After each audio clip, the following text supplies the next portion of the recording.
Hello mga kabatab, Quiapo December 25 episode summary.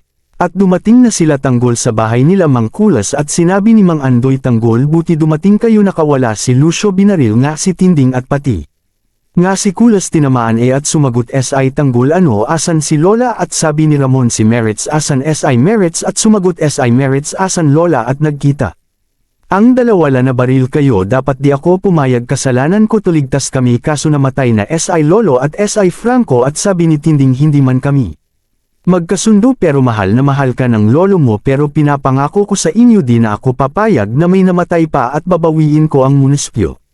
At sinabi nila, Enting, mali tayo, dapat di natin pinalaya SI Lucio, dapat pinatay na natin siya. At nagtanong asan sila pupunta, sabi ni Enting, napatay ba sila? At sinabi Ramon na hindi ako papayag, kailangan managot sila sa pagpatay nila sa papa ko at kay Franco.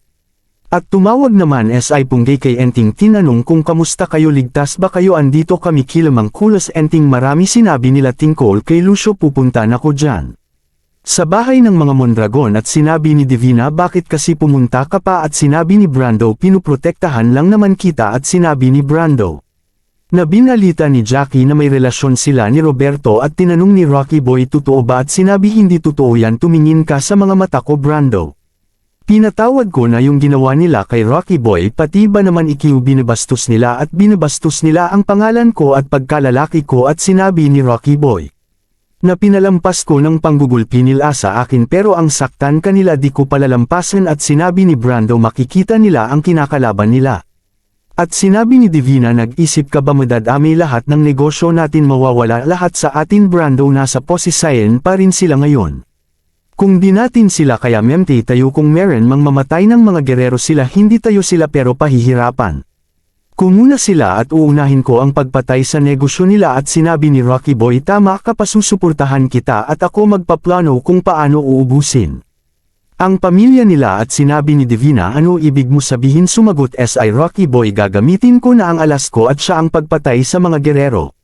Dahil pumatay ang sekreto ko, sinasabi. Anong sinasabi mo? Sagot ni Divina. At sinabi ni Rocky Boy, wala nang iba kundi SI Tanggol.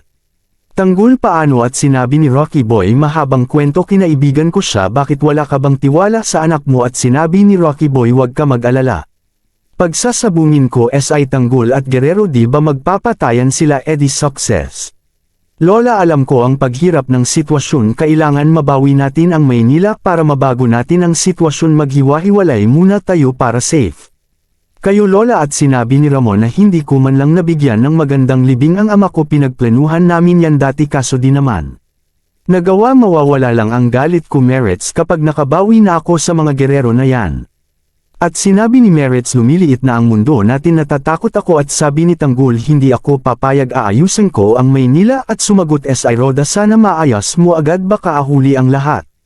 Sa bahay ng mga gerero ay lumabas si Santino at suit ang jacket at damit na binili ni Gustavo. At sabi ni Gustavo, bagay sayo ang damit. At dumating sila Jackie at sinabi ni Jackie, wow, ano kaya manyamanan? At sinabi ni Gustavo, gusto ko itatreto nyo siya ng kaparehas ninyo. At sinabi ni Miguelito na kahit bihisan ka, isa ka pa ring mahirap na nagaling bahirap, kid. At sinabi ni Santino, oo, nanggaling bakon sa Quiapo at proud ako dyan. At umalis SI Jackie at sinabi na Terra na wala tayong mapapala dito.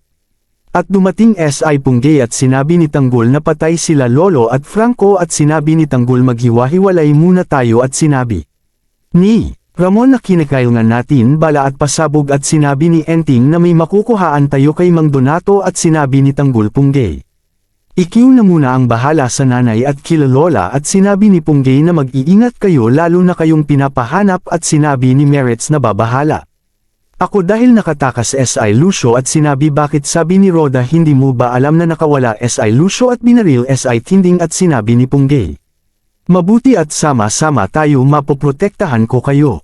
At sa abay ni Mang Donato ay nagdala ng pagkain at nagtanong SI Rocky Boy kay Mang Donato tungkol kay Tanggol. At sinagot ni Mang Donato na matagal nanitang kilala SI Tanggol sa Quiapo at mabuting kaibigan SI Tanggol, hindi ka iiwan. At pumwesto SI Rocky Boy sa bandang likod ni Mang Donato at pinagsasaksak ni Rocky Boy SI Mang Donato. Maraming salamat sa panunood, like and share para sa update.